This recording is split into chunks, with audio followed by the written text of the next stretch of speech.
Assalamualaikum warahmatullahi wabarakatuh. Balik lagi di channel Akbar CK. Di video kali ini kita akan menyaksikan Roy Suryo menunjukkan wajah kepanikan, wajah yang penuh frustasi dan stres karena dipermalukan oleh Ade Dermawan, sekjen dari Peradi. Roy Suryo yang takut kebohongannya ini terbongkar terus-menerusan memotong penjelasan dari Ade Dermawan. Dan juga ini ada video yang mana Tifa lagi-lagi merendahkan dan menghina Pak Joko Widodo. Dokter Tifa menunjukkan kebenciannya terhadap Pak Jokowi, sebut otaknya Pak Jokowi itu kecil dan mau diketapelin oleh si Dokter Tifa ini. Tanpa berlama-lama, langsung aja kita saksikan videonya berikut ini. Kita tahu betapa kecilnya otak Joko Widodo. Karena itu yang dia pikirkan cuma uang, kekuasaan. Karena otaknya kecil. Maka karena itu kita susun rencana supaya otaknya yang kecil itu yang kita ketapelin terus-terusan. Astagfirullahaladzim, ini perempuan ya. Ini yang katanya bukan menghina, ini yang katanya bukan ujaran kebencian. Aduh Pak Polisi, tolonglah ya, jadikan tersangka dan dipenjarakan orang ini. Anda bicara atas nama membela UGM sekarang, itu legal standingnya apa? Saya tidak membela UGM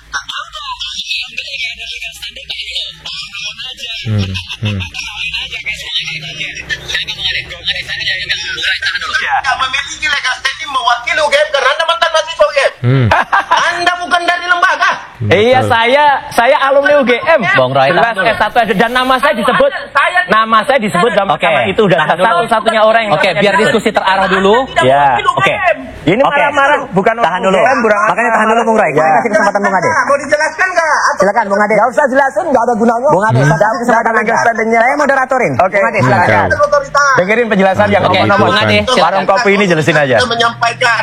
Kenapa ada ketakutan Mas Roy di sini? Karena ya saya perhatikan. Kenapa? Karena UGM sudah angkat bicara. Nah, kalau sudah UGM angkat bicara, disinilah kita lihat bahwa kebohongan-kebohongan yang diciptakan oleh Mas Roy ini sudah mulai terkuak. Bahwa kemudian UGM menyerahkan bukti-bukti itu kepada penyidik, itu adalah lembaga berwenang Mas Roy. Ya, nggak usah serempet. Ya, kita diskusi yang lain aja. Bukan UGM siapa-siapa ini. Nggak ada artinya. Tuh lihat wajah kepanikan Roy Suryo, takut kebohongannya tuh dibongkar ya. Tuh lihat tuh.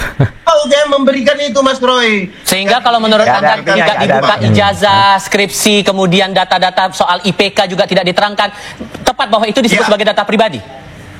Ya betul, itu data pribadi. Gimana bisa ngomong soal data pribadi, dia nggak ngerti soal undang-undang keterbukaan publik kok. Loh, jelaskan sudah disampaikan sama UGM. Ya udah deh, nggak usah saya anggap, nggak ngomong apapun, nggak ada legal standingnya percuma.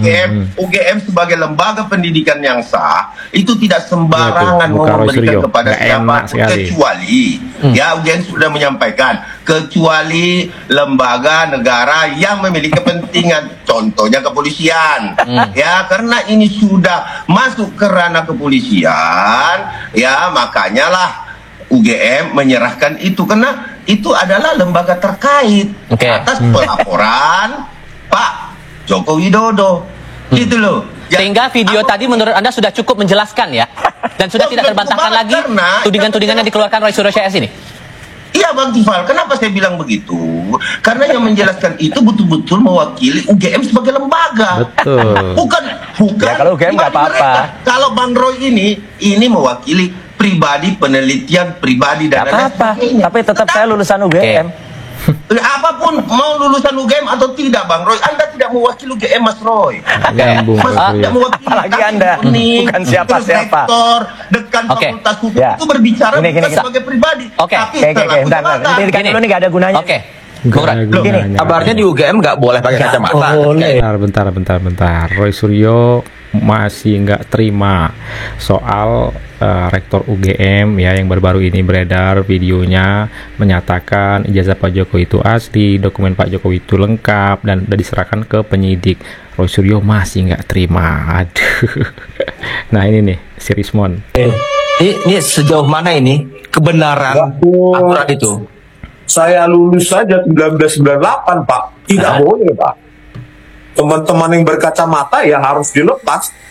Karena kan secara ilmiah, ya, key points atau otot-otot di mata kita ini itu sangat penting untuk identifikasi. Jadi basisnya adalah basis ilmiah untuk melarang itu, bukan untuk alasan fashion atau mungkin sebagian mengatakan akibat bleaching ya Pak ya, kamera tersebut. Ya, Tetapi sebenarnya itu basisnya ilmiah. Banyak kali ceritamu basis ilmiah segala macam, itu buktinya tuh. Ijazah alumni dari UGM banyak tuh yang foto pakai kacamata. Kok yang ijazah Pak Jokowi aja yang kalian permasalahkan karena pakai kacamata? My question is, karena saya bukan ahli, saya tidak tahu jawaban. Anda tidak tahu? Oke. Ya, karena saya bukan ahlinya. Jadi Sudah, saya selesai. Kedua, saya belum baca bukunya. Bukan, pakai akal sehat Anda. Akal sehat itu harus di-driven by ilmu pengetahuan juga. Iya. Masa kosongan? Saya kan bukan seorang ahli tentang neuro. Sudah, itu saya untuk ingin menjelaskan ilmu saya aja. Ijazah itu palsu atau tidak? Sudah ya. Lalu, daripada Anda ribut dengan neuroscience dan lain sebagainya, wah bisa apa enggak? Tunjukkan aja ijazahnya. Karena saya berbicara ya, mengenai hal yang paling sederhana. Saya pernah ulangi. Teman saya di Belanda bingung. Kok ada ya di Indonesia orang ribut mengenai keaslian ijazah? Iya, bodoh sekali itu. Iya, bodoh sekali itu kata Adi Armando ya. Ini Refli Harun ini tanpa tidak sadar dia itu ngatain Roy Suryo ya. Dan ditambahin sama Adi Armando. Iya, bodoh sekali itu yang ngeributin ijazah. Iya, padahal kan tinggal ditindaklanjuti dengan memperlihatkan saja nih. Kan dituding seperti itu. Makanya pengadilan itu bagus. Oh bukan, bukan. Itu benar sekali. Kalau orang bicara pengadilan itu masih purba. Saya mengatakan dua hal. Purba, ya kan? Dua hal. Anda jawab terus. Saya nggak pernah membantah Anda. Purba? Saya mau jelaskan dulu, ya. Jadi kalau kita bicara pendekatan hukum itu, ya, kalau Anda sebentar-sebentar, ayo kita pengadilan, itu Anda masih menggunakan pendekatan lama, ya kan? Kenapa? Oke. Loh, pendekatan baru itu macam-macam. Ada yang namanya alternative dispute resolution. Tidak perlu ke pengadilan semua. Kalau suatu kasus itu bisa diselesaikan dengan penyelesaian alternatif, orang akan menyelesaikan itu. Beliau ini sudah mengangkat isu ini selama 2022 tadi ya? Ya, bro. 3 tahun. Sini gini. Bisa nggak saya bicara tanpa dia menyela terus? Kalau begitu, giliran orang menjelaskan, dia menyelah. Giliran dia berbicara, dicela orang, nggak terima. Maksud si Refli Harun ini nggak usahlah ke persidangan, diselesaikan aja. Dengan cara apa? Pak Jokowi memperlihatkan ijazahnya. Udahlah ya, walaupun ijazah itu diperlihatkan, itu nggak akan bakal selesai sampai di situ. Yakin banyak lagi nih merentet nanti yang ditimbulkan oleh Roy Suryo CS, kegaduhan ini ya. Nah, ini teman-teman sedikit informasi yang bisa saya sampaikan. Jangan lupa like dan share video ini ke grup-grup yang teman-teman miliki agar masyarakat bisa tercerahkan dengan adanya video ini. Saya Akbar CK. Assalamualaikum warahmatullahi wabarakatuh. Salam sehat selalu. Bye bye.